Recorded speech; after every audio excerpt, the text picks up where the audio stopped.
Continue tayo sa bago tayo magsimula sa ating topic ngayon, babasa muna ako ng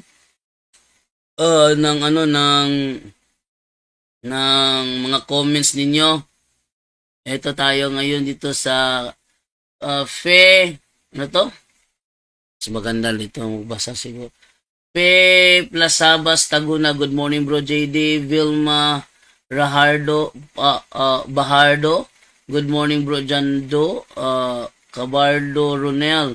Uy, mukhang yatang Cabardo, parang parinti to ah. Kamag-anak yata. May Bahardo, may Cabardo. Good morning bro, watching from Dumingag. RJ Pagara, morning kas. Pinsan ko si RG Pagara. Mukhang Pagara? Nilala ko na ito pangalan na to ah. Si Carlos Orteliano, bro, regards ko diha kay Father Joseph Skelton og sa mga ACR sisters. Kaila kaayo minila ana, salamat and good morning. Gustong ko si Father Skelton kasi yung English niya perfect yung English ni Father Skelton. John Bart Paasa, good morning bro JD, watching from Cagayan de Oro City. God bless bro. Venar Velez Bukbakalso, good morning bro, watching from Zamboanga, Sibugay. Ifen Casamera Izenya, ulan diha brother, perti yung ulan na. Naapay kabaha ni studio. Kung dili ulan ng hinungdan, dili ulan ng dahilan kung bakit mabaha sa studio ngayon. Duda ko may gripo na nakatagas sa likod nakatira, kaya pumapasok dito yung tubig. At ako naman natatakot kasi may mga wiring ako dito, baka ma-grounded. No? Sabi ng si Malak Ganel nag-send sa akin ng 100 stars. Wow, thank you po, thank you. And then sabi Norio Amado Jr. Sabi niya, gibulgar nag-ayon mi Alfe Tambolero haba bot-bot ninyo mga safety. Si Alpe Haba ang nabulgar. Kaya pala yan nagbalik sa SDA kasi maraming kasalanan ang ginawa niya sa simbahan. Maraming kasalanan, nagbully. Ang tapang-tapang, pati ba naman yung driver tinaga. Oh. Ilawas, sasabihin niyo sa akin, binurgar kami ni Alpe. Mali. Nag-SDA yan kasi may tinaga yung driver ng pare. Buti na lang ang pagtaga niyan, malabatosay, yung itak binaliktad, yung pinatama, yung walang blade. Yun yung pinatama parang batosay ba? Kilala niyo si Batosay, si Kenshin Himura? Ganun ang ginawa ni Alpe Haba. At dahil doon sa ginawa niyang pagtaga sa sa driver ng pare, lumayas yan. O pinaalis siya ng sa lugar na yun, kasi toxic siya sa lugar nila. Doon saan siya nagsiserve, toxic na siya doon. Yung mga tao na mismo ang nagsabi na palayasin na si Alpe Haba. Dahil sa ugali niyan, malakas yan kumain, pero hindi naman naguhugas ng plato. Actually, may interview ako sa pare mismo kung anong mga ginagawa niyang kalokohan doon sa simbahan kung saan siya nagsiserve. Nung ginagawa niya sa kumbento. Yung pag-alis niya, yung kwarto niya napuno ng sobre. Saan kaya galing yun? Tapos, sabi niyo, binurga ni Alpe Haba, iharap niyo sa akin si Alpe Haba, kami yung magharapan yan. Huwag niyong si Alpe Haba, ipagyabang sa amin. Kaya yan, nag-SDA kasi wala nang tatanggap dyan, hiwalay pa sa pamilya yan. Wasak ang pamilya niyan. Yung buhay pamilya niya, wasak. Kaya nandoon sa SDA ngayon. Huwag niyo ipagyabang sa akin si Alpe Haba. Walang walang panama si Alpe Haba. Huwag niyo ipagyabang sa akin yan, okay? Ito naman tayo ngayon sa kay Uihad do Soriano isa man. Nag-live ra ba ko? Pariya di Ribi? Pariya? Okay, so dito naman tayo ngayon sa ano. Anyong Haseo, watching from South Korea, si Ohad Doro Soriano. Okay. Ahong Sario. Anong sa inyo?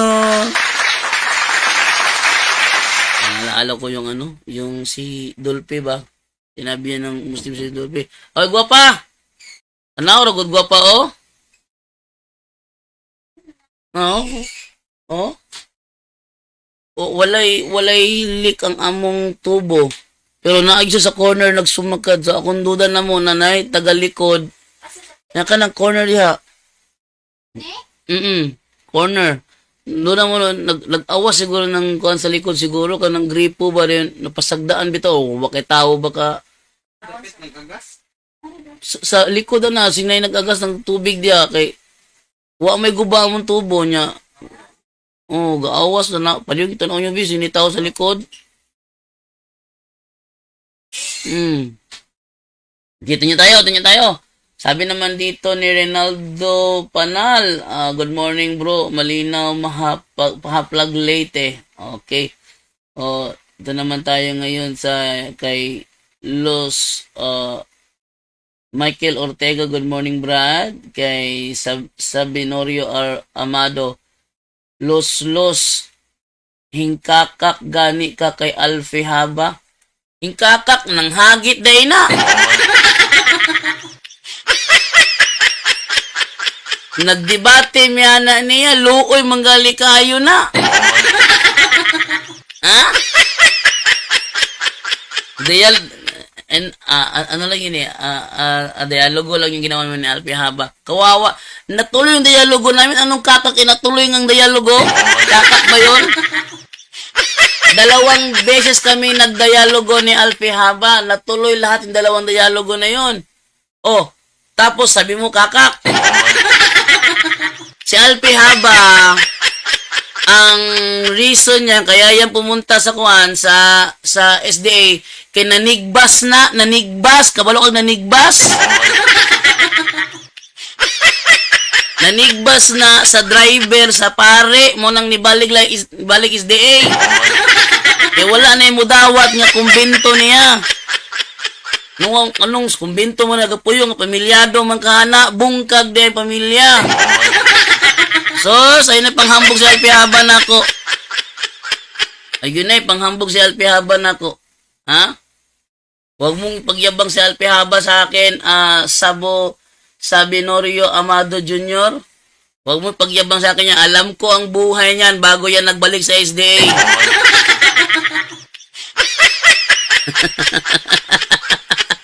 Kunwari pa, gumagamit ng fallacy of false conclusion, sabi niya, hindi tama ang sinasabi ng mga CFD na si San Pedro ang unang Santo Papa. Bakit? Ayon sa kanilang libro, ang Santo Papa ay nagmimisa sa Vatican. Kung ganon, meron bang San Pedro nagmisa sa Vatican? Wala! Bakit? Ang tanong, yun bang pagmisa sa Vatican lang ang batayan namin para sabihin sa Tupapa ang isang pare? No. Di yan ang turo namin. Eh, ba't yan yung ginagawa ni Alfie Haba? Hindi yan ang turo namin. Eh, ba't yan ang ginagawa ni Alfie Haba? Kasi, wala na siya sa katinuan. Bumabawi siya sa mga SDA na tumanggap sa kanya. Di bali nang magsinungaling. Okay lang sa kanya yon. Ang mahalaga, may tumanggap sa kanya. Eh kung palayasin siya sa SDA ngayon, dahil ano yan, tamad maghugas ng plato. Lakas kumain. High blood pa nga yan eh. Oh, high blood yan. Lakas kumain. Pero hindi naghuhugas ng plato. Eh kung palayasin siya doon, sino po tatanggap sa kanya? Kunwari pa yan. Huwag mo pagyabang sa akin yan si Amado. Si Alfie Haba, nanigbas ng driver sa pare, unang layas na. Sabi niya, kung talagang may ginawa akong kasalanan, ba't di nila ako pinahuli? Pasalamat ka, kinaawaan ka pa. Kinawaan ka pa ni na Padre Datoy. At saka nung driver niya. Oh, may interview ako. O, rebatin nyo yung, ano, yung nilabas kong video patungkol kay Alpi Haba. Rebatin nyo yun. Tinantik kung kaya nyo i-rebat yun. Kunwari pa kayo. Ako pa sabihan yung los-los. Kayo, mga los-los. Hindi ba si Alpi Haba? Para ano sa akin. Hindi tatalab yun si Alpi Haba. Walang ano yan. Kaya nga, di bale nang dyan na lang siya. Total, kayo naman mga hugas ng pinggan yan. Eh dito sa amin, lakas niyang kumain. Tapos ano, yung plato niya, pinahuhugas sa ibang tao. Sulod daw sa live ni Kaba karon o di ka ba ni Kakak? Aba, imong ipaundag niya akong live sa Facebook. Sudlon ako siya. Muna imong gusto. Ato sulayan be. Kung kaya ba di ni kaya doa ka linya ni. Ato lang sulayan kung makuha na to. Ngayon lang ha. Ano, kasi pag tinanggal ko itong linya na ito, mawawala. Ayan si Alpi Haba, baka nag-live to si Alpi Haba. Tutuloy-tuloy ka ha? Tutuloy-tuloy ka kay Alpi Haba ha? Wala, hindi naman nag-live oh. Hindi naman nag-live si Alpi Haba eh. Kunwari pa to. Walang live si Alpi Haba ngayon. Kailan ba? Alfie lock his profile. Ayaw yata masilip. Kaya lock his profile. Wala namang live si Alpi Haba eh. Sinungaling ka talaga, Amado. Hindi ah. Sudlo ng live ni Alpi Haba. Takka ka man lang diyan. Okay, patuloy na tayo sa ating topic ngayon. Paano ba natin sagutin kapag ginamit sa atin ng mga protestante ang talatang Deuteronomy chapter 4 verse 16 to 22. O yan. Eto bro. Pakisabi kay Alpi Haba, total friend naman kami sa sa messenger ni Alpi Haba. Nag-message ako kay Alpi Haba, wait lang ha. Atin mo nang si Alpi Haba, wait lang.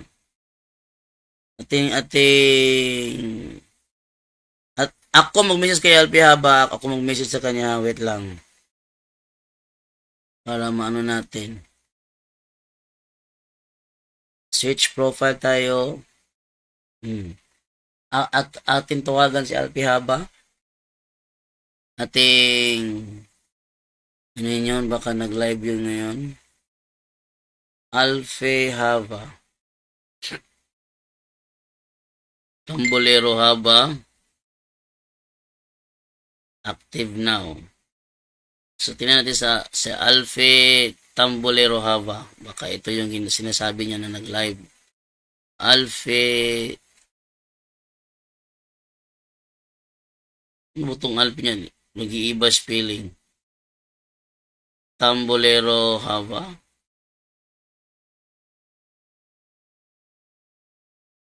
Yan natin baka ito yung sinasabi niya nag-live. Wala rin nag-live oh! Alfie Tambolero Haba, wala rin nag-live oh. Kunwari pa to. Hinay atong signal mga igsoon ugma na lang talay, ugma na lang talay o 9 hours ago. Tawagan si Alpi Haba, tawagan ko si Alpi Haba. Paano ba to? Paano ko papasukin to tawag nito? Kaya tawagan si Alpi Haba.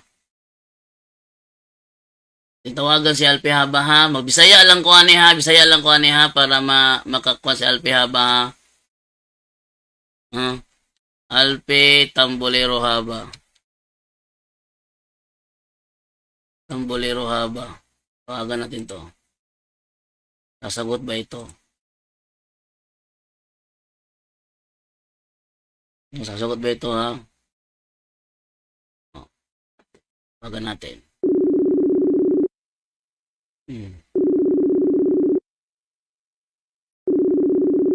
Bibisaya lang ako ito. Bibisaya ako ha. Bibisaya ako nito.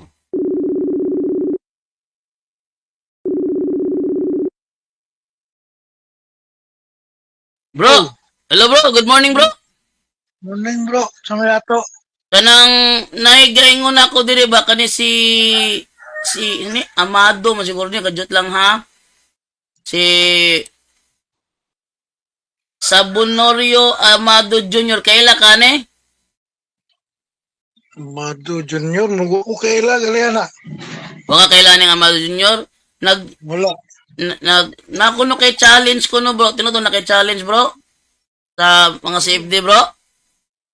Wa ko'y challenge. Ang nag-challenge na katubang kang Windel. Nga chat sa ako ni Kuan. Katong mother of ko no. Naay nagpost lain. Naa si Tell the World. Iyang giingon sa kuha nga gihanggat daw kong Windel. Gihanggat Gikan ko. ka ni Windel. Wow, gikan ko no sa imo ang chat. Si Tell the World mo chat sa ako. Abi na ako, ikaw may nanghagit. Wala. Ako li paklaro kay namong ko'y kuan dire god comment dire ni si kuan si Sabinorio Amado Jr. nga nakuno kay challenge sa mga CFD niya ning kakakuno daw ko. Usa may gi-challenge ni Alpi Haba nga amo siya gi-message nako. Wala, si Kuan mo nag-chat, ana. Ako rin na ipasa sa imo ang chat. Ikaw Sige. kuno yung nag-chat. Ikaw kuno yung nag-chat sa iya. Ako'y nag-chat sa iya. Oh, si Tell the World. Nga human kuno sa debate nilang Denmark, kami kuno ni Windel. Wa ko kaban na ako'y chat ni kuan Tell the World about nimo. Wa mo siguro bro. Sige lang, ako lang tanawon to akong messenger niya. Kung naa, ako ipasa sa imo. Sige bro, thank you bro. Katong chat ni Tell the World. Sige. Thank you bro. Sige, Kay sige, ako lang gipaklaro kay nalagay ko ni kuan diri nga kuan lagi daw kuno nimo challenge lagi daw kuno. Wa mo ko kabantay nga na may challenge si Alpiaba kabalo pa kuya kung ging nanunta. Wala, bawal na sa mua mag-challenge. Bawal. Challenge to ni chat to ni Kuan sa Kuan ni Tell the World. Pumotong ingon ko kanus man ni may tabo. Sige bro, moro to bro. Thank you kayo bro. Sige. Salamat. God bless. Salamat. Okay. Yun. Nakita nyo? Nya, Amado, lawan ka ron. Hagit daw. Kakak daw. Kakak. Huwag man gani hagit, kakak na noon. Bot-bot ni mo, Amado.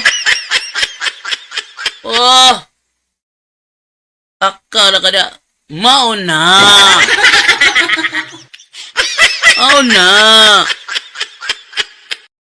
Basta lagi, SD boton.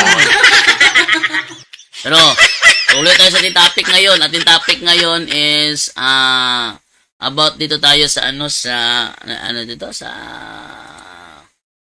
Deuteronomy chapter 4 verse 16 to 22. Ito magandang topic natin ngayon, ngayong umagang ito. Kasi baka magising na si Divine, nabutan pa ako ni Divine dito, lagot, puto na naman tayo. Okay, sabi dito sa Deuteronomy chapter 4 verse 16 to 22, ito, huwag kayong gagawa, bro, ang ilalaman ni Kwan, ilalaman ni kanang drainage, ilalaman ni drainage. Dili po. Asa gidapi. Tanaw ng likod na may tundong tubig na kalsulan. Siya mo. Gabi ba kung kuhan? Uy, wala gaulan gabi. Pila na nakaadlaw ng kuhan diya. Ako rin masagdaan. Trapuhan na ako din. Pila kadlaw ang tubig ay? Pila na nakaadlaw. Mga upat na siguro kadlaw. Sige lang kong trapo. Dito magsugod. Kanagong kilid anak. Kilid Oh. Dilipod sa tubo. Lalos kilid.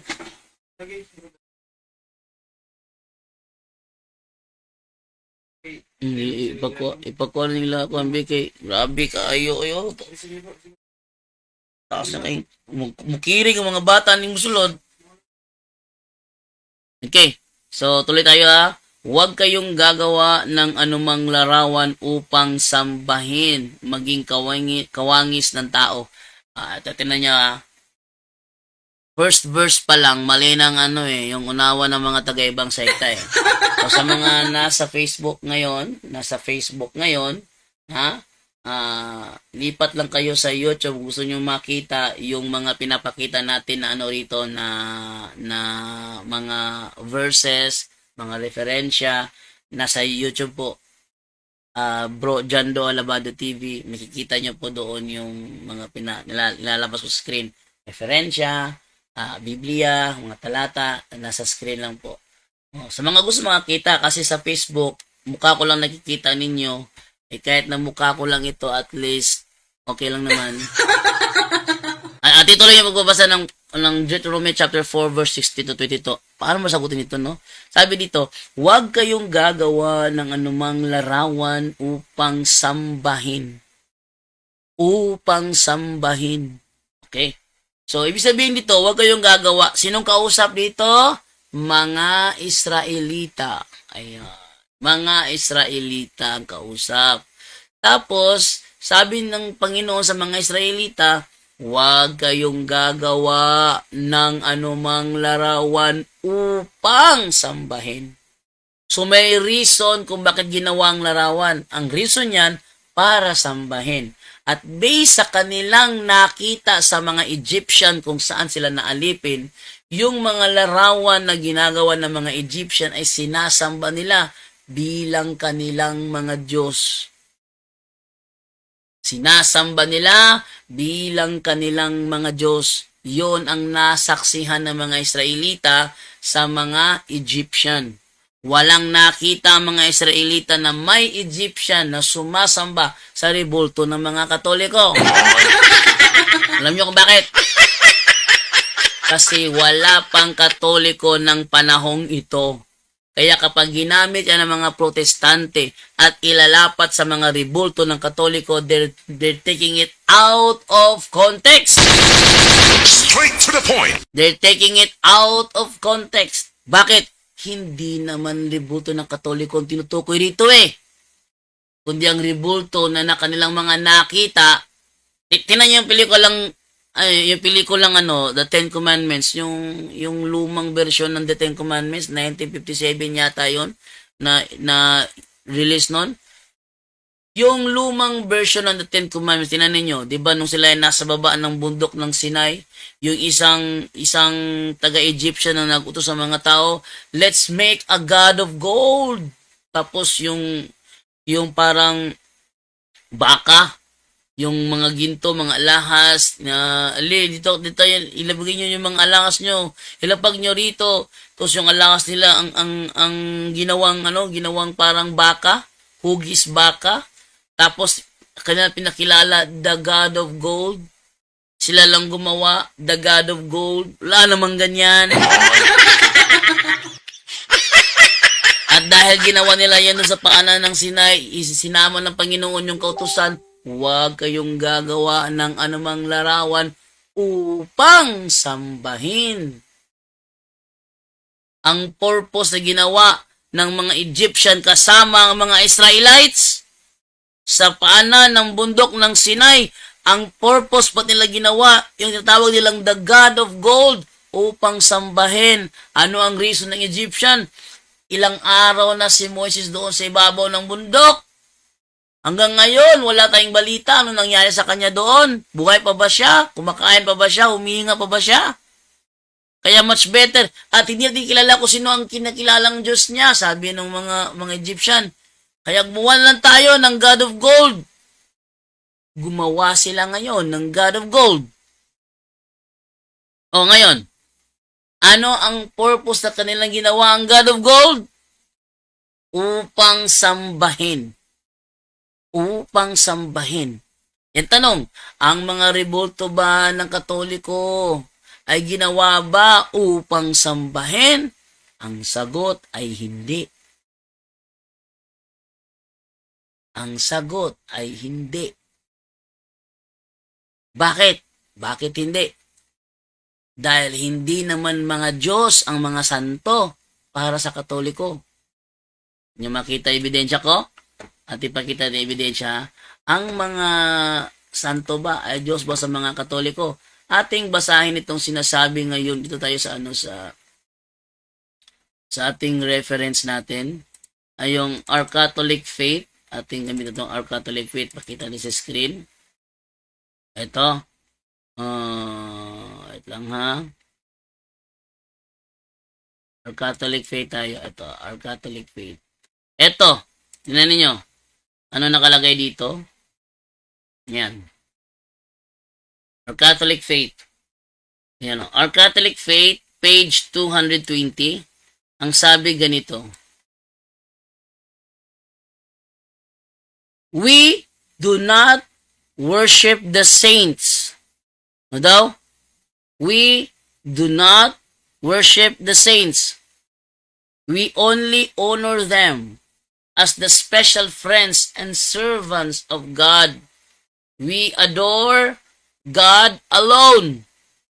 We adore God alone. We adore God alone. So we do not worship the saints. We adore God alone. Ngayon, we do not worship the saints. We adore God alone. Ibig sabihin, yung mga santo, hindi Diyos para sa atin. Hindi Diyos. Maging sa ating CCC 2132, hindi natin kinikilalang Diyos ang mga santo. Mga kaibigan lang sila ng Diyos at servants ng Diyos. Utusan ng Diyos at kaibigan ng Diyos. Yun ang ating katuruan. So wala tayong turo na Diyos ang mga santo. Kaya ang mga ribulto ng mga santo hindi ginawa upang sambahin ito gaya ng pagsamba na ginagawa ng mga Egyptian sa mga larawang ginagawa nila. Kita nyo? Kita nyo? So mali talaga yung unawa ng mga protestante sa talatang ito. Sabi, maging kawangis ng tao. O gaya ni Diana. Si Diana ay kawangis ng tao yon. Si Zeus, kawangis ng tao yon. Si Hermes, kawangis ng tao yon. Pero sinasamba sila bilang the God of Thunder, si Poseidon, the God of the Sea. Mga kawangis ng tao yon eh. Mga gods, yung mga the gods of Olympus, nasa Biblia the gods of Olympus. The gods of Mount Olympus. Nasa Biblia yun, nasa Makabeyo kung nabasa yun. Unang Makabeyo yata about sa the God of Olympus. The God of Mount Olympus. Mga gods sila, gods of the sea, gods of the thunder, gods of mischief. Kasama ba si Loki doon? Mukhang si Loki, nasa si Loki yan? Nasa Norse mythology si Loki. No? Sa Norse mythology kasi ang the God of Thunder ay si Thor na ginawang kaibigan at kasamahan ng The Avengers. So yan ha. Ano pa? At ituloy doon sa next verse, 17.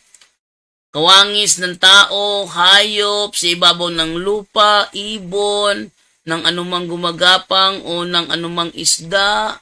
Huwag ninyong sasambahin ang araw, buwan, bituin o alinmang bagay sa kalawakan na nilalang ni Yahweh para sa tao. Iniligtas kayo ni Yahweh mula sa napakainit na pugon ng pagkaalipin sa Ehipto upang maging kanyang bayang hinirang. Nagalit sa akin si Yahweh dahil sa inyo at sinumpa niya hindi ako makarating sa masaganang lupaing ibibigay niya sa inyo. Hindi niyo ako makakasama sa kabila ng Hordan. Dito na ako mamamatay, ngunit kayo'y magpapatuloy upang sakupin ang lupaing yon. So, ibig sabihin, sa madaling salita, yung tinutukoy doon na imahe, ano to? Ay lang ha. Iya ka tumatagid yata yung aking camera. Tumatagid yata. Ang tinutukoy na imahe pala sa Deuteronomy 4:16-22, yung mga nasaksihan ng mga Israelita sa Egypt na ginagawa ng mga Ehiptohanon. kung paano sila gumagawa ng larawan upang kanilang sambahin. So, hindi ito related sa ating mga rebulto. Walang kinalaman ito sa ating mga rebulto sapagkat ang ating rebulto ay hindi pa existed nung panahon ng Deuteronomy 4:16. Hindi pa siya existed. So, hindi mo pwede i-apply yung atin tanongin si ChatGPT para malinaw. Hindi sa amin si ChatGPT, ha? Hindi amin si ChatGPT. Tanongin natin. Yung mga larawan na tinutukoy sa Deuteronomy 4:16 to 18, 18 minutes tama to 18. Ito ba ay tumutukoy sa mga rebulto na nasa loob ng simbahang Katoliko?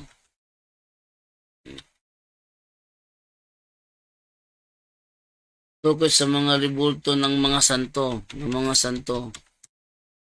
na nasa loob ng simbahang Katoliko? Ano sagot sa GPT rito? Ito. Magandang tanong yan. At ito rin ang madalas gamitin ng mga anti-Catholic para atakihin ang mga rebulto o imahin sa loob ng simbahang Katoliko. Pero kung susuriin natin ang mabuti ang Deuteronomy 4:16 to 18 sa konteksto nito, hindi ito tumutukoy sa mga rebulto ng mga santo sa simbahang Katolika. Straight to the point. Basahin mo na ang konteksto. Lest you act corruptly by making a graven image for yourselves in the form of any figure, the likeness of male or female, the likeness of any beast that is on the earth, the likeness of any winged bird that flies in the air, the likeness of anything that creeps on the ground, the likeness of any fish that is in the water under the earth. Ito ay babala ni Moises sa mga Israelita na baka tularan nila. Sabi ko sa inyo tama yung unawa ko Ito ay babala ni Moises sa mga Israelita na baka tularan nila ang mga paganong bansa na sumasamba sa mga Diyos-Diyosan gamit ang mga imaheng anyo ng hayop, isda, babae o lalaki. Ang konteksto ay pagsamba sa mga nilalang o creatures bilang Diyos, hindi tungkol sa paggamit ng imahen bilang religious reminder tulad ng ginagawa ng simbahang Katolika. Straight to the point.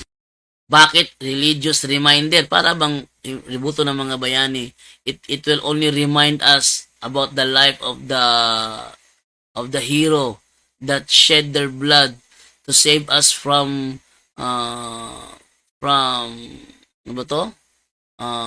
conquerors, from the land of Spain in America and from Japan. Yan. Hindi ito laban sa mga rebulto ng mga santo. Ang mga santo ay hindi Diyos. Straight to the point. At hindi sinasamba bilang Diyos. Straight to the point. Ang rebulto ng santo ay paalaala lamang ng kanilang pananampalataya at kabanalan. Parang larawan ng mahal sa buhay. Hindi mo naman sinasamba ang picture, kundi inaalala mo ang tao sa likod ng larawan. Straight to the point. May utos pa nga ang Diyos na gumawa ng imahen sa ibang bahagi ng Biblia tulad ng Ark of the Covenant. May 2 kerubin, Exodus 25:18-20, at bronze serpent na iniutos ng Diyos kay Moises, Numbers 21:8-9. Kung ang paggawa ng rebulto ay automatikong kasalanan, bakit ito ipinag-utos ng Diyos mismo sa ilang pagkakataon? Straight to the point. Konklusyon, ang Deuteronomy 4:16-18 ay babala laban sa pagsamba sa mga Diyos-Diyosan, hindi simpleng pagbabawal sa paggawa ng anumang imahen. Kaya hindi ito applicable laban sa mga rebulto sa loob ng simbahang Katolika Straight to the point. na hindi sinasamba kundi ginagalang bilang paalaala ng kabanalan ng mga lingkod ng Diyos. Straight to the point. Nakita nyo? Nakita nyo? Kaya ang ginagawa na yan ng mga protestante ay isang napakalaking kalukuhan. Alam ni Alpihaba yan. Alam ni Alpihaba yan. Alam ni Alpihaba yan. Kaya ngayon nag-SDA na si Alpihaba, tanongin nyo. Diyos-Diyosan ba ng mga Katoliko ang rebulto? Pag sumagot siya ng Diyos-Diyosan, nagsisinungaling na siya. Ang gusto lang niya, paligayahin kayong mga SDA. Yun na lang. Kasi pag sinabi niya, hindi yan Diyos-Diyosan, Brad eh. Baka magalit kayo, palayasin niyo siya, once siya matitirahan. Ganun. Pag sinabi niyang, Brad, mali tayo eh. Hindi Diyos-Diyosan yan, Brad eh. Sila naman tulong Katoliko na ituring na Diyos sa mga santo eh. Kaya hindi yan mga Diyos-Diyosan. Kung sabihin niya yan at hindi niyo magustuhan, baka palayasin niyo siya. At kung pinalayas niyo siya, saan siya titira? Yun ang malaki problema ni Alpihaba. Tanungin niyo si Alpihaba dyan. Alpihaba, sa opisyal na katuruan ng Simbahan Katoliko, ang mga rebulto ba sinasamba bilang Diyos? Pakinggan yung sagot niya. Pag nag-yes siya, ibig sabihin, nagsinungaling na siya dahil ayaw niya mapalaya sa simbahan niyo ngayon. Kayo ang nag-adapt sa kanya, di ba? Kayo ang kumup-kup sa kanya. Dahil yan, syempre, magsusukli rin niya ng utang na loob. Tinanggap niyo siya eh, natural. Susukli ng utang na loob yan si Alpihaba, tinanggap niyo, natural. Normal yan. Pag sumagot siya ng, yes, Diyos-Diyusan yan, takot siyang palayasin. Pag sinabi niyang, Brad, tayo ang mali, hindi Diyos-Diyusan yan eh. Sabihin doon, talagang siya, nanatili sa kanya pagiging CFD niya. Sabihin niya yon. Pag sinabi niya na, mga Diyos-Diyosan yan, mga Diyos sa kanilang mga santo. Pag sinabi niya yan, ibig sabihin, takot siyang palayasin dyan. Okay. So, basa muna ako ng mga ng mga comment dito sa lahat ng mga nanonood sa atin. Dami-dami ng comment to. Dito ko na lang basahin sa cellphone. Sa dami ba naman ng mga comment na ito. Okay, thank you sa inyong mga panonood. Wait lang ha. Baka ko na yung volume, baka biglang tumira. Okay, ito tayo sa pagbasa ng mga comment. Saan mo yung comment dito? Wait lang. Comment tayo, comment. Ito. Okay. So, simulan ng pagbasa ng mga comment ninyo. Isahin natin. Ito tayo kay Hydra account. Bro, pakiingon Larry Silva na magdebate mi kabahin atong iyahang ingon na ang Katoliko dili Kristiyano. Sabihan ko lang si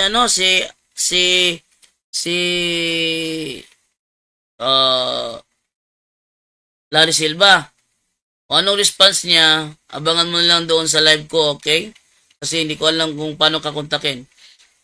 Lakbay Katoliko TV channel. Eugene Gapo, CFD, shout out bro. O shout out! Shout out! Uy, buksan ko pala muna yung Zoom natin. Baka mag-brand out, hindi wala na pagkakataon. O buksan ko muna yung ating Zoom natin para kay Eugene Gapo. 7-2 pa kasi, hindi pa siya nag-blow, no? So, mahirap na, baka mawala yung niya. I-try ko na lang, mabukas mamayang mga 7:40. Okay, sabi naman dito ni Triple X Vince Triple X. Good morning bro JD, nag-aabang sa iyong live. Ask ko lang, mayroon kayang bintang CCC handbook sa lahat ng parokya? Gusto kasing bumili. Pwede sa bro? Pwede sa mga bookstore. Marami sa bookstore. Try mo sa parokya, baka meron sila. Pero kung wala, doon ka sa bookstore, no? Marami sa bookstore. Sa Arian Faye official channel first. Good morning bro Jando, watching from Dinagat Islands. May matutunan naman kami today. God bless. Dinagat Islands. Taga dyan si di ba? Sino yun? Si Ekleo? All my life, good morning bro, and sa lahat, Lakbay Katoliko TV, maayong buntag bro, all my life. Hala bro, Lakbay Katoliko Channel TV, o yan, si Eugene Gapo po yan. Sabi niya, live ako mamaya sa akong channel, Debate SDA 8 AM. May debate siya SDA 8 AM, ako yung moderator. Actually, dialogo lang yun eh. Hindi naman talaga debate yun, dialogo lang naman. Pero mamamagitan ako. Kasi pag wala mamagitan, baka magkagulo, ano? Okay. Ito naman tayo ngayon sa All My Life. Akala ko late na ko, morning all, Brother Jando Alabado TV. Okay bro, Lakbay Katoliko TV channel. Ayan. Sabi naman ni Nens Flores, binaboy mo ang salita ng Diyos, sumpain ka ng Diyos sa panluloko mo. Hindi ko binababoy. Hindi ko binababoy. Baka kako, galit ka lang kasi hindi na kami makakapanloko. Baka ako, galit ka lang kasi hindi na kayo makapanluloko. Kukuhang-kuha, di ba? Ang kausap, Israelita. Siyempre, ano yung nakita ni ng Israelita? Yun ang kanilang batayan. Hindi yung simbahan katoliko. Ba't yung pinupunta sa simbahan katoliko? Ang labo nyo talaga mag-aral ng Biblia, kaya kayo naliligaw eh. Okay? Nens Lawrence, kawawa ka naman. Salim Andresa, good morning bro JD og mga kapuntos. Ito naman si Drigos naman. Basta mga sabadingding talaga, mga sinungaling. Ito ay, tawag nito is, siya, fallacy of composition. Pero, hindi naman maiiwasan ito. Yun talaga nakita niya eh. Based sa nakita niya, basta sabadista talaga ng mga preacher, talaga sinungaling ang lahat ng mga yan. Ako mismo ang dyan, ang testigo niyan. Lahat ng sabadista preacher, sinungaling yan. Isang tanong lang. Sabihin mo, ayon sa mga encyclopedia, sino ang founder ng Katoliko? Pakinggan nyo ang sagot. Pag sumagot yan ng Jesus Christ, totoong preacher yan. Yan ang tapat na preacher. Kasi anong ebidensya ang hawak, yun ang sinasabi. Pag sinabi niyang Constantino, yan, sinungaling yan. Pag sinabi niya na, ayon dyan, sa encyclopedia na Katoliko rin ang contributor, si Jesus Christ daw. Kontra ka. Ay, kontra ako dyan. Kung hindi siya, sino? Ay, objection moderator, hindi ako affirmative dito. Pag ganyan, sinungaling. Sinungaling pa rin yan. Counted sa sinungaling yan. No? Kawawa naman. Counted pa sa sinungaling yan. So, move naman tayo ngayon. Dito naman tayo ngayon sa pagbabasa pa ng comment. Okay? Yan talaga tira ng mga mangmang na protestante sa atin, mga Katoliko. Pinaratangan tayo na nagsamba daw tayo sa ng mga rebulto at imahe ng mga santo. Wala. Hindi namin niya turo. Yan ay against sa CCC 2132. Okay, Hydra, oo, si Loki nasa Greek mythology. Ha? Si Loki nasa Greek mythology? Okay. Ngayon ko lang nalaman na kabilang si Loki sa Greek mythology. Kasi ang akala ko nasa Norse mythology si Loki. The god of mischief. The god of mischief. Okay? Ito naman tayo ngayon sa Mary Grace Saclolo. Good morning po sa lahat. Sabi naman ni Drigos, napunta pala si Alpihaba sa SDA. Sinungaling, kawawa. Buwakaw, si Reyna, nasaan na kaya bro Jando? Yan ang sagot na asawa lang niya makakasagot. Yan ang tanong na asawa lang niya makakasagot. Okay. Si Vince naman, Triple X Vince, thanks bro sa info. Richie Sinoro, good morning po bro Jando at sa lahat ng taga-subaybay. Mabuhay ang Team Maria at sa lahat ng CFD Prodeo at Iglesia, Viva Iglesia Katolika Apostolika Romana. Ayan. So dito naman tayo ngayon magbasa sa mga sa mga gusto makakita ha ng natin ha. Sabi ni ni Eli Sabaktani. Ayon sa history, ang founder ng kulto mo ay, meron bang grupong kulto mo? Ha? Meron bang grupong kulto mo?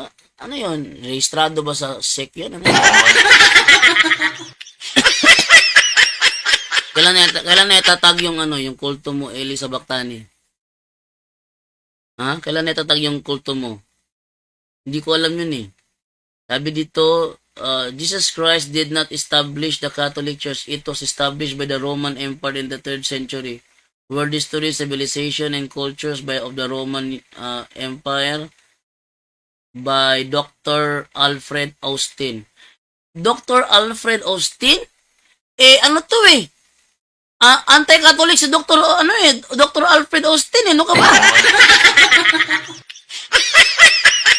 Si Dr. Alfred Austin, isa siya sa mga kritiko ng simbahang Katoliko.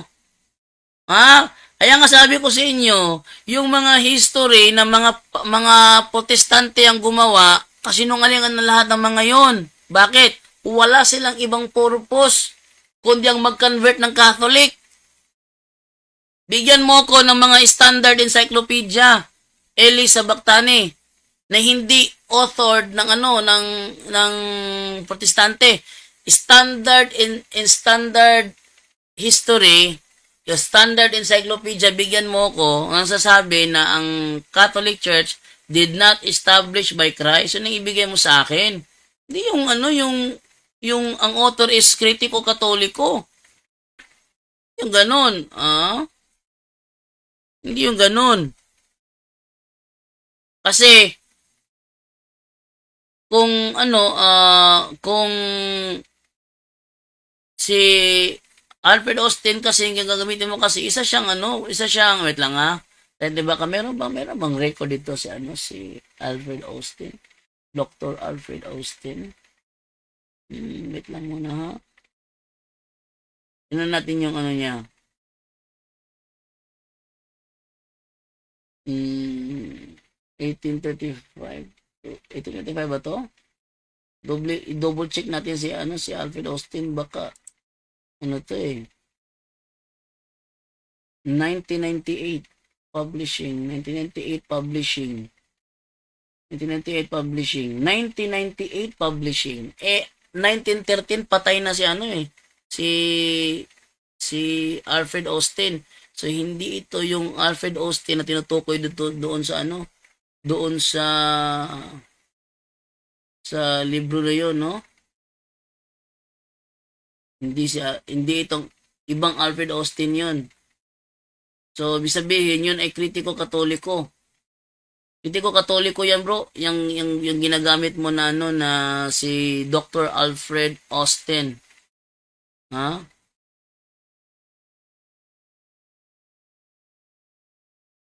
The Catholic Church is a religious movement founded in Rome in the 3rd century. Mali yan! Hindi founded in Rome ang Catholic Church. Bakit? Sa Biblia, Gawa 23:11, nag-travel lang from Jerusalem to Rome. Nag-travel lang. So the Roman, kaya sabi sa The New Book of Knowledge Encyclopedia, the history of the Roman Catholic Church began in Upper Rome in Jerusalem almost 2,000 years ago.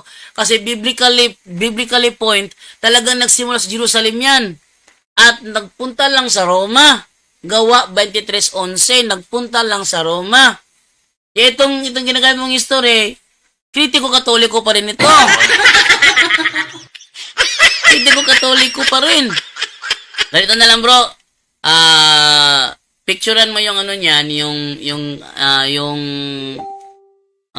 cover niyan at saka yung page niyan, send mo sa akin sa account ko. Send mo sa akin sa FB account ko, tingnan natin yung the whole page. At saka yung cover niya. At ating ipa-search dito sa sa mga PDF, baka matrace natin yan. Malaki ang ko dyan kasi hindi naman totoo na sa Roma nagsimula ang Roman Catholic Church. Bakit? Yung nasa Roma na mga Kristiyano sa 1st century, yung mga nasa Roma noon, yun ay nagmula sa Jerusalem, nag-travel lang Gawa 23:11. Ating basahin sa Gawa 23:11 ha. Ang nakalagay dito. Gawa, ating pakita sa sa ating screen natin. Gawa 23:11. Ito mo tayo sa ano, muna sa Mateo 21:43 mo tayo. 21:43 ng Mateo, sabi ganito. Yan o. Kaya sinasabi ko sa inyo, aalisin sa inyo ang kaharian ng Diyos. Sinong kausap ni Kristo dito? Yung mga taga Jerusalem. Aalisin sa inyo ang kaharian ng Diyos at ibibigay sa isang bansang nagkakabunga. Sa isang bansang nagkakabunga. Anong bansa ito? Gawa 23:11. Anong sabi rito? At nang sumunod na gabi ay lumapit sa kanya ang Panginoon at sinabi, lakasan mo ang iyong loob sapagkat kung paano ang pagkapatotoo mo tungkol sa akin sa Jerusalem ay kailangang patotohanan mo rin gayon sa Roma. Ano ang ibig sabihin niyan? Ang salita ng Diyos, Biblia. Kinagabihan, nagpakita ang Panginoon kay Pablo at sinabi sa kanya, huwag kang matakot sapagkat kung paano ka nagpahayag tungkol sa akin dito sa Jerusalem, ganoon din ang gagawin mo sa Roma. Ibig sabihin, nag-travel talaga ang mga apostol from Jerusalem to Rome. Kaya kapag sinabi na ang Roman Catholic Church nagsimula sa Roma, kasinungalingan yun. Nag-travel lang sila eh. At 1,000 years after the death of Jesus Christ, all Christians were members of one religion. One religion. There were no separate sects or branches of Christianity as there are today. For those first 1,000 years after the death of Jesus Christ, all Christians were members of the Catholic Church. One religion lang. Ang Christianity, 1,000 years. Within 1,000 years after the death of Jesus Christ, one religion lang. Ba't mo ginagawang dalawa? Hindi naman dalawa, isa lang naman eh. Halimbawa, sige, ating pagbigyan. May Roman Catholic nagsimula sa Roma. Nasa na yung travel from Jerusalem to Roma? Nasa na sila? O, sige. Tulungan nyo ako mag-isip. Ipasagot ninyo ito sa mga nagsasabi na ang Katoliko Romano nagsimula sa Roma. O ang Romano Katoliko nagsimula sa Roma, nasa na yung mga Kristiyano from Jerusalem to Roma? Nasa na sila? Sige, ibigay nyo sa akin ang sagot na yan. Nasa na sila? Kung ang Romano Katoliko nagsimula sa Roma, lilitaw na hindi sila yung nagmula sa Jerusalem. Kasi doon tinayo sa Roma eh. So hindi sila yung galing sa Jerusalem. Kung ganon, nasaan na yung mga Kristiyano na nagmula sa Jerusalem, nagpunta sa Roma? Nasaan na sila nung panahong yon? Malaking tanong yan. Malaking tanong yan. Elisa Bactani, pakisagot ang tanong na yan para makita mo yung mali sa ano mo, sa ginagamit mo na history. Kung ang Romano Katoliko nagsimula sa Roma, hindi siya nagsimula sa Jerusalem. Kung ganon, nasaan na ang mga Kristiyano na nagsimula sa Jerusalem na nagpunta sa Roma? Nasaan na sila? Pakisagot nga yan si Elisa Bactani kung kaya mo sagutin. Biblically kasi, nagsimula siya sa Jerusalem. Kaya nga sabi ng The New Book of Knowledge, Encyclopedia, the history of the Roman Catholic Church began in Rome and Jerusalem almost 2,000 years ago. Pati si Eli Soriano, aminado eh. O, ate pa rin si Eli Soriano, ano sabi ni Eli Soriano? Ito. Pati si Soriano, ano sabi si Eli Soriano kung kailan nagsimula ang Romano Katoliko? Ito nagsimula sa 2,000 years ago. Pakinggan nyo si Eli Soriano, ating i-play si Eli Soriano. Wait lang, buksan ko muna yung file ko rito. Loading pa eh. Jando files, video reference, Eli Soriano, clips. Pakinggan nyo kung kailan nagsimula ang Katoliko, ha? Mula sa bibig ni Eli Soriano mismo. Wait lang. Titingnan dito. Tingnan nyo. Pakinggan. Ipakita ko ba sa screen? Try ko ipakita sa screen. Wait lang. Ayan. Wait lang ha. Pakita ko sa screen ha. VLC player. Ito. Oh, ayan. Ito ko sa screen natin na niya. Ang konklusyon ko, Oh. sino ba ang nagtayo ng Iglesia Katolika? Hindi ko kilala yung mga tao na yun, hindi pa ako buhay noon. Hindi ko kilala mga tao na hindi pa ako buhay noon. Yang relihiyon na yan, hindi ko kilala yung mga taong nagtayo. Hindi pa ako tao noon eh. 2,000 years ago. Oh? 2,000 years ago. 2,000 years ago. Nagsimula ang Katoliko 2,000 years ago.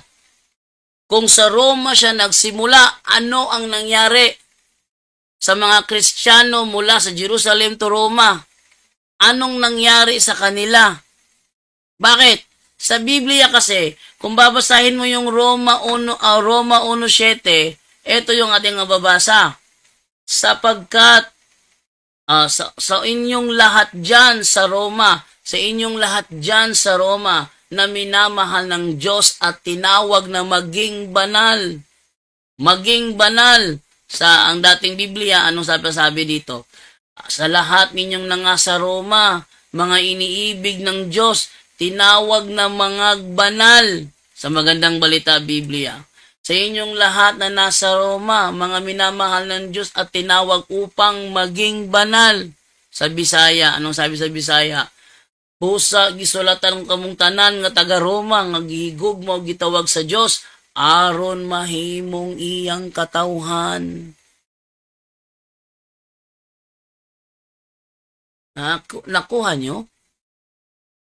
Nakuha nyo? Para kanyang maging bayan. Kayong mga nasa Roma, tinawag kayo para maging kanyang alagad. Tinawag kayo para maging banal. Tingnan nyo, ang daming mga santo sa Romano Katoliko. Sa Protestante ba meron? Hindi na bahala doon. Meron ba o wala? Pagkakala mo kasi, wala. Oh. Nakita nyo? Yan ang pinagkaiba. Grabe talaga. Grabe talaga, no? So, taas na naman yung tubig dito. Okay. Yan ang ibig kong sabihin na, mismo si Eli Soriano, ang Katoliko nagsimula 2,000 years ago. Kaya kung ang Katoliko, based sa reference na pinakita nitong si Eli Sabactani, kung ang Katoliko nagsimula sa Roma, nasa na yung mga Kristiyano from Jerusalem to Roma, nasa na sila? Pakisagot yan, Eli Sabactani. At tingnan kung sumagot ba si Eli Sabactani sa tanong na yan. Nasa na sila? Ang mga Kristiyano sa Roma namatay na yon, matagal na. Sabay-sabay namatay lahat? Uy, hindi nangyari yun. Bakit? Sa lungat yan, ay insi pala ito eh. Kaya pala putol-putol maggamit ng referensya eh. Hindi pwede mawala lahat ng yon. Bakit? Ang pangako ni Kristo kasi, tandaan ninyo, sasamahan ko kayo hanggang sa katapusan ng mundo. Sino sasamahan niya kung nawala na pala lahat? Ay insi ni Manalo pala itong si Eli Sabactani. Kaya pala, yun. Ay insi ni Manalo pala ito eh. Iglesia ni Manalo pala ito. Kaya pala, naintindihan ko na. Eli Sabactani, kayo lang naman ang nagtuturo ng total apostasy na hinamon ni Paula Limang Sentral. Ilabas nyo pinakamagaling yung makipagdebate niya, patunayan niya na totoo ang total apostasy. Walang response ang Sentral. Walang response. O kahit sinong ayon si tanongin ninyo, saang talata sa Biblia na naubos lahat ang alagad ni Kristo? Naubos lahat. May hula na naubos lahat. Bigyan nyo ako. Tapos pag bibigyan ng talata, may nagalagay na ubos lahat. At itinan sa mga Bible scholar yung kanilang context dyan. Kung ito ay tumutukoy sa Church of Christ, Sige nga. Sinungaling nito. Lulukuhin mo ko eh. Ay, insi ni Manalo ka pala. Kaya pala sinungaling eh. Hindi pwede mawala lahat. Hindi pwede. Sabi ni Kristo, and upon this rock, I will build my church and all the powers of hell. Kasama ng apostasy doon. And all the powers of hell will not conquer it. Hindi siya mapapanaigan ng kapangyarihan ng impyerno. All the powers of hell will not conquer it. Tapos Matthew 28:20, tandaan ninyo, kakasamahan ko kayo hanggang sa katapusan ng mundo. Sino sasamahan niya kung wala na? Ha? Ano daw, member daw ako ng kulto ni Manalo, buha ka. Ay, kung di ka member ng kulto ni Manalo, baka member ka sa mga saksi ni Jehovah o kahit anong reliyon tuturo ng total apostasy. Hinahamon kita, ibigay mo ang talata sa Biblia na merong propesiya na mauubos ang iglesia tinatag ni Kristo. Bigyan mo ako. Bigyan mo ako. Sige, Elisa Bactani, maganda ito. Hinahamon ko ito. Elisa Bactani, tanggapin mo yung hamon ko. Ilabas mo ang verse sa Bible na naubos lahat ng tinatag ni Kristo na iglesia. Sige. Maubos sila lahat yung mga membro. Kasi sabi ni Kristo, kasi sasamahan ko yung hanggang sa katapusan ng mundo eh. Sino sasamahan niya kung wala na pala? Sige. Elisa Bactani. Hinahamon kita, ilabas mo ang talata sa Biblia. Ilabas mo ang talata sa Biblia na mayroong propesiya na mauubos lahat ng membro sa iglesyang tinatag ni Kristo.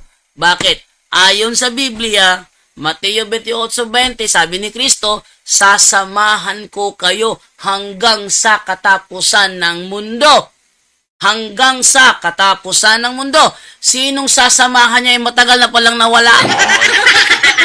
Sige. Elisa Bactani, labas mo nga yung ebidensya mo. Gusto kong makita. Saang propesiya mo yan kinuha? Kasi wala namang ganyang lalabas na na issue kung walang propesiya. Natural, lumabas siya, malamang may propesiya. O di kaya, gawa-gawang kwento na lang. Sige. Elisa Bactani, hinahamon kita. Huwag kang tumirik dyan. Ilabas mo ang propesiya na may propesiyang nagsasabi mauubos lahat. Mauubos lahat. Grabe, sabay-sabay lahat naubos. Hindi naubos yon. Kami ngayon, sabi mo nawala na lahat. Tingnan mo ha, kakontra sa sinabi niya, sabi niya ang mga Kristiyano sa Roma namatay na yon. Matagal na. Ano nangyari sa mga sumunod? Ito sagot ni Mama Mary mo. Rome will lose the faith and become the seat of the Antichrist. Hindi yan. Hindi yan si Mama Mary ang nagsabi niyan. Kasi hanggang ngayon, nandiyan si Mama Mary sa presence namin. Bakit? Yung Our Lady of Fatima, diba nagpakita ang Our Lady of Fatima? Saan siya nagpakita? Sa tatlong mga bata. Yung mga tatlong mga bata yun, saan member yun? Member ng Roman Catholic yun. Kung member ng Roman Catholic, pinapalabas ba ng mga antikristo yung mga batang yun? Kung mga antikristo sila, ba't nagpakita si Mama Mary sa kanila? Antikristo sila. Kaya bigyan mo ko ng Elisa Bactani, bigyan mo ko ng talata sa Biblia na bigyan mo ko ng talata sa Biblia na may propesya na mawawalang iglesia. Sabi niya, kami yon. Kayo yon? O sige, kung kayo yon, yung nagpatuloy na yon from Jerusalem to Roma, sino ang head pastor nyo noong taong 300? Bigay mo sa akin. To prove na kayo yon. Sino ang head pastor nyo noong taong 300? Bigyan mo ako. Kasi ako, kaya ko magbigay kung sino yung head pastor namin sa taong 300. Titingnan na. Ako muna maglantad ng natin. ng ating head pastor noong panahong 300, yung taong 300. Ako muna maglalatag para ating ipatapat sa kanya kung meron ba siyang maibigay na pangalan. Taong 300 na na head pastor nila sa atin, taong 300 ay si wait lang. Ating muna tingnan dito. List of popes. List of popes. Dito tayo sa list of popes sa taong 300 ay si okay? Pope Marcellinus. Ang head pastor namin ng taong 300 ay si Pope Marcellinus. Yun ang aming head pastor. Sa inyo naman bro. Elisa Bactani. Sino naman ang head pastor nyo noong taong 300? Sa amin ay si Pope Marcellinus. Sino sa inyo bro? Bro, para to prove na kayo yun kasi madali kasi mag-claim eh. Madali lang mag-claim nang walang ebidensya. Pero hindi mo tatanggap yun kasi argumentum contra factum non valid. An argument which is contrary to the fact cannot be accepted. So, para matanggap ko yung sinasabi mong claim na kayo yon, ibigay mo sa akin sino ang head pastor nyo ng taong 300. Huwag mong sabihin si Kristo. Bakit? Bago umakyat si Kristo, iniwan niya kay Apostol Pedro pamamahala ng iglesia. Simon, pakanin mo ang aking mga tupa. Simon, pakanin mo ang aking mga tupa. Iniwan niya kay Apostol Pedro ang kanyang mga tupa para pakanin ni Simon. So, hindi mo pwede sabihin sa akin na si Kristo ang ang head pastor nyo noong taong 300. Kasi nung namatay si Simon, hindi naman niya ibinalik sa Panginoon eh. Pinasa niya sa iba para may mamahala. Hanggang ngayon, tuloy yan. Sige, to prove na kayo yon, Elisa Bactani. Sino ang head pastor nyo noong taong 300? Tingnan mo, nagbabago yung reasonings niya ha. Nagbabago. Yung nasa Roma daw, na mga Kristiyano, napatay lahat ang mga yon, sabi niya dito, at balikan sinabi niya dito ha, ang mga Kristiyano sa Roma namatay na yon, matagal na. Namatay na yon, matagal na. Ang Kristiyano sa Roma namatay na yon, matagal na. Sabay-sabay lahat naubos. Wala man lang silang mga anak na nagpatuloy. Wala. Imposible naman. Napaka-imposible naman. Na walang anak nagpatuloy, naubos lahat. Minasakyan lahat ang mga yon. Tingnan mo kay na sinabi mo ha. Yung iglesia na napunta sa Roma, sila daw yun. Tapos yung iglesia yung mga Kristiyano sa Roma, namatay na ang mga yon.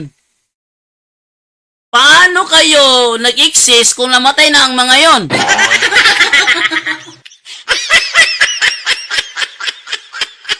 Sige, bigyan mo ako. Sabi niya kasi, yung Christian from Jerusalem to Roma, namatay na ang mga yon, matagal na. Kung namatay na ang mga yon, paano kayo nag-exist? Bigyan mo ko ng sagot, Elisa Bactani. Si Kristo ang head pastor namin ni Long 300. Hindi nga yan. Peke nga ang claim. Bakit? Si Kristo mismo nagbigay kay Apostol Pedro eh. Sabi niya, Simon, pakanin mo ang aking mga tupa. Nung namatay si Simon, saan niya iniwan yung pangangalaga sa tupa? Alang ang ibinalik niya.